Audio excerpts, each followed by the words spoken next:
everybody, and welcome back to South Pass Wellness. I am Althea. Thanks for joining me today here on our, I don't even remember what day it is, day 14 challenge. Day 14. All right. So yesterday we talked a little bit about, the goals that were happening, the structure change, and also how, let me get my little notes here, there was no permanent problem. Is that not such a big relief to hear? There's no permanent problem, because everything eventually does work itself out one way or another. However, our attitudes towards our particular problems is where we have control over. So today I was reading in my Enthusiasm Makes All the Difference book, and there was something in there that he talked about. And so I'm going to share that with you guys because I do think it's important. He said that there was a woman that her husband had passed, and she had become kind of sick with worry because she had relied on him to make all the major decisions and everything like that. And while she was informed, she just relied on him to do all of that kind of stuff. So it wasn't that she was completely out of the picture, but it was that she just didn't know really how to actively participate in her life. And so one of the things, Norman was going to a meeting where he was going to be talking. And apparently it was a regular meeting that was held every once a week or whatever. Anyway, when he walked through the building, there was this woman. She's like, well, I always come with my husband to these meetings, and I would just sit here until he was done.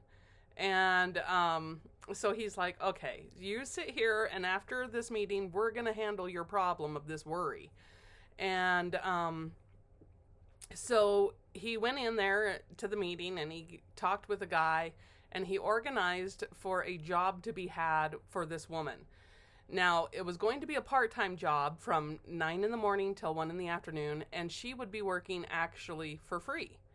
And so he was like, okay, I guess I can take her on, that kind of stuff. And so when he got out of the meeting, he told her, he's like, I want you to come to the church. He says, but I want you to walk there. And she's like, okay. And he says, and I want you to walk at a speed of 4 miles per hour, which is, if you've ever walked 4 miles an hour, it's actually quite brisk. And so, she was just like, well, why does it matter? And he's like, it matters a lot that you walk to the church, and I'll expect you at this time. And so she was like, okay. So he gets to the church, and he's waiting for her. And when she walks through the door, he's like, so how do you feel? And she's like, I actually feel pretty good. That was quite something that was quite, unexpected, and I enjoyed the crisp air and blah blah blah. She kind of listed these few things that she enjoyed from walking. And he's like, well, I have a job for you. You're starting Monday morning at 9 a.m. at this place, and you'll work from 9 to 1 and everything. And really, what was coming out of this is because she wasn't really a morning person, and she wasn't really one that did a whole lot of physical activity. And, those are two contributing factors into a lot of the emotional distresses that we have. One, we don't know how to exercise properly or get what we need to out of the exercise. And two, we have nothing to do, right? Even though, I'm going to say it like this, even though we are busy throughout our days, some of us with children, some of us with husbands, some of us with just, keeping ourselves busy in order to get out of doing other things or obligations. And so with this, then it's like, it kind of just stuck in my mind, because one of the aspects that, that I'm currently addressing is the physical part. Doing emotional wellness, my job literally is I sit around a lot. And why, when I got into the medical profession and became a CNA, when I was working at the hospital, I was walking probably 10 miles in my shift, somewhere between 7 and 10 miles a night in my shift. And then when I became into the administrative part, where I was receptioning and scheduling and those kind of things, it required a lot more sitting. Like I didn't get up and walk like I used to. And I know that has taken a toll. When we moved to Nebraska and I was working at the Shopka over there, I mean, I was averaging again between 7 and 10 miles a day just walking around the store, putting things here, organizing this, getting this, going helping customers find this, blah, blah, blah. So the activity level was there. Well, since we've moved back and this business has, the emotion coding part has kind of taken over, then I have really not balanced anything. I have not been balancing between work and physical activity to keep that on the level.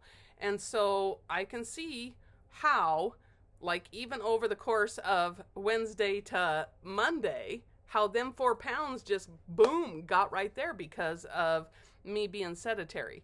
So even though my husband and we get up in the mornings and on Mondays and Fridays we stretch, and we kind of have alternated like walking on the treadmill and doing the Decker Brain. But this morning got up, went and blew my nose and ended up having a bloody nose. Therefore, that took me out of the walking because like it's important to, of course, recover. Yes. And I have a history with nosebleeds that can get very, very life-threatening if they're not stopped. So being able to now, I'm like, okay, I got to go back to the nosebleeds and work on the emotional issues there because, why, yes, the weather does play a factor. The environment does play a factor. I do have to address the emotional stuff. There's nothing I can do about the dryness in the air right now. That's just the way it is going to be for the next little while. So me being able to address from the emotional standpoint everything to do with nosebleeds, then I'll be taking care of that because, like, quite frankly, because of my near-death experience when I was very young with a nosebleed, like that one, why I have used it to serve as a reminder, it still brings about this little bit of like, panic. Because like the amount of blood loss was so much that, I would stand up and pass out. And so they said I did not get a transfusion at that time, which they were like, if you would have lost any more, we would have been. And so that like was very interesting to me. So even with that, there is not the sitting around, that's not a permanent problem. Even me getting up and exercising and walking on the treadmill more still isn't a problem. It's not a permanent problem. But being able to get the balance and everything like that and actively participating in it is where I think I struggle, and maybe a lot of people struggle with that, the actively participating. So it has been, number one, really good that I have started reading the books in the morning to take away the screen time. Number two, like it has given me cause to reflect throughout the day. And there are times when I'm just like, you know what?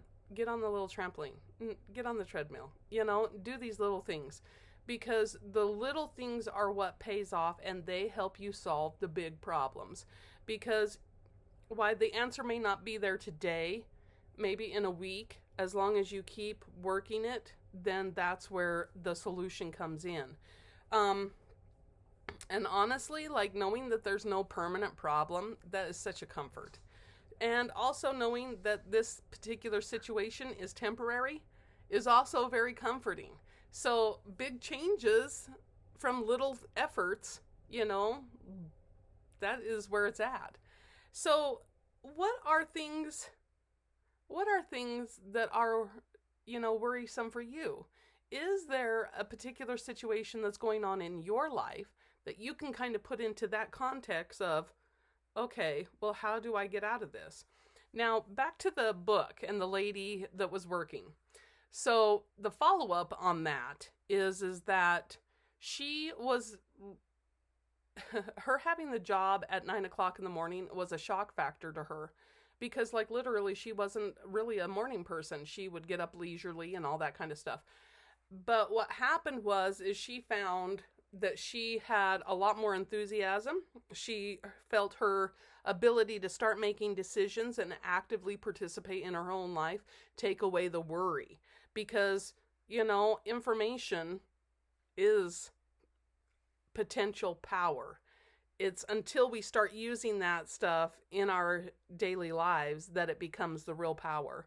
And so she was able to overcome her fear of this needless worry. I'm going to say it like that, needless worry. Because, she was able to start actively participating. And sometimes we do just need just a little bit of simple guidance in that direction to get us going so that we can then work through the rest of it. So I hope you enjoyed today's little chat. I did, and I look forward to tomorrow. And list your goals. List your goals. I'm excited about this because I want to be able to cheer you on at your successes too. So don't be shy with them. List them in the comments. And of course, don't forget to like and subscribe. The next thing that I'm also going to say is I have a sister channel. Yeah, sister YouTube channel. That I'm going to start promoting just because there are some people that really like that. And my other channel is a passion of mine that I enjoy doing. So it's called Nothing Fancy Video Readings. There's daily readings. There's readings from the Akashic Records. And then those happen on Wednesday. And on Fridays, it is a cup, a card, and a reading.